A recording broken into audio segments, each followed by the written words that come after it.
content to follow the template of games like Guitar Hero, Nintendo has aimed to create a title that focuses on the freedom of creating music rather than trying to achieve a perfect score.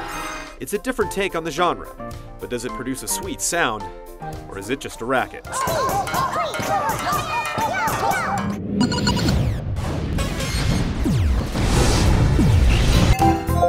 Wii-Music's options fall into 3 distinct categories. You can jam to songs, take basic music lessons, or play one of 3 music-based minigames. Players will spend most of their time in jam mode, where you can play through songs or simply choose an instrument and improvise. Each song features up to 6 instrumental parts, allowing you to choose whether you want to play rhythm, percussion, melody, or harmony. You can select an instrument that fits the part, choose from different genres of music like rock, jazz, and reggae, and even play a song multiple times to fill in every position with your own performances. There is no scoring. Instead, after each song, you're allowed to grade yourself. It's absurd. You can also save a video of your performance, and in general, there's a curious emphasis on video creation. Most songs and instruments are unlocked based on the number of videos you've saved, and the game doesn't offer an option to skip a video you've just made, forcing you to wait for playback to start before you can pause and back out.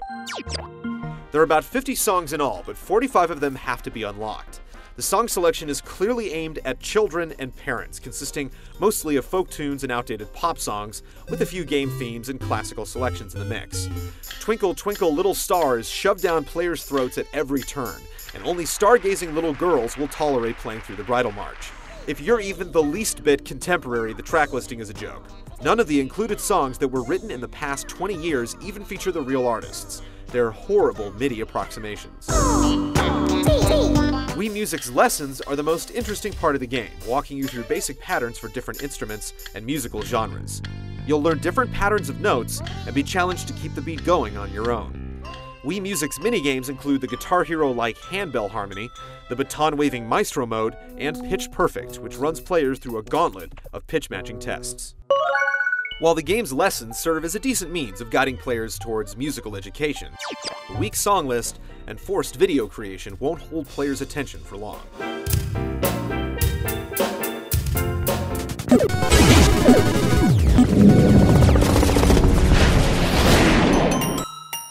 One of the first things you'll learn in Wii-Music is that the 60-plus instruments all boil down to 4 different control schemes. The exact same motion is used to play the piano, the drums, and the dog, while other instruments share controls designed around the guitar, the violin, or the flute.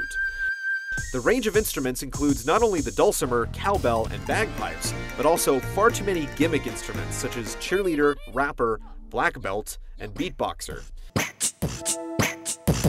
These additions are obviously a failed attempt at making the game hip. Combining several of them into a band can make for music even worse than what's included on the disc. If you hit the key notes in one of the pre-programmed songs, you'll get some decent results, but trying to pick up an instrument and improvise doesn't really work since you have no control over the notes you're playing.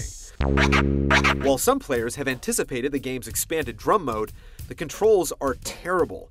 Rather than simply striking out in the proper direction to hit each drum, players have to hold a different button or direction on the control pad and waggle. It doesn't matter how you hold the Wii remote or nunchuck, it makes for lots of confusion and tired thumbs. Sounding good while playing Wii-Music is practically impossible. If you attempt to get a group of people to play by ear as intended, make sure you have some earplugs handy. Frustration is the word that comes to mind as you try to remember a tune or find your place. However, Wii-Music's dirty little secret is that you can actually display a note chart by hitting the minus button. It isn't visually elegant, but it does provide a clear guide and makes Wii-Music far more easy on the ears. It has a casual vibe, but getting a satisfying result can take more dedication than you'd expect to get satisfactory results.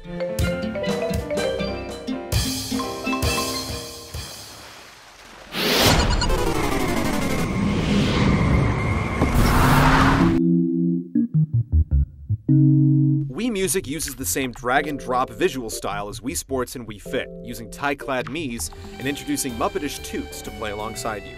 Songs are relatively short, shaved down to under 2 minutes long. For a music game, you'd expect Nintendo to adopt high-quality sound samples like those found in jam sessions on the DS. But the instruments in Wii-Music are outmatched even by some cell phone ringtones. Any parents who buy this for their kids will likely soon regret it.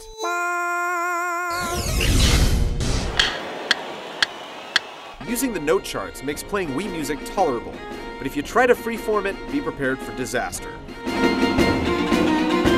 It's more of an educational experience for dedicated participants, but the poor sound samples, ancient song selection, and poor controls will have many players quitting the band before its first real gig.